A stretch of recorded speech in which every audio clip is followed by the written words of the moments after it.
जहां जहां पर कवि शब्द है तो कबीर देव या फिर कबीर जी का जिक्र है। अगर शिवांश भाई आपके पास जो वेद है वहां पर इंद्राय शब्द का अर्थ आप इंद्र मान रहे हैं, तो फिर जहां पर वेदों में कबीर लिखा है तो उसका अर्थ भी आपने मानना पड़ेगा श्री कबीर जी। जैसे अगस्त संहिता नाम की इस पुस्तक में संस्कृत के कबीर शब्द का अर्थ में कबीर जी किया है।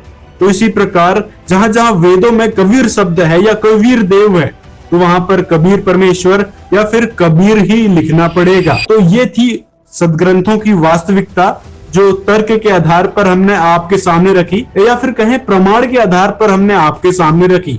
अब समझना नहीं समझना यह आपकी बुद्धि का स्तर है। और यदि आप वहां पर लिखे कवि का अर्थ कवि ही समझते हैं तो ऐसा कोई कवि है ही नहीं कबीर साहिब के अतिरिक्त है जिन्होंने इस प्रकार की लीला करी हो, यानी सह शरीर शतलोक से आना, सह शरीर चले जाना, प्रवारी गाय का दूध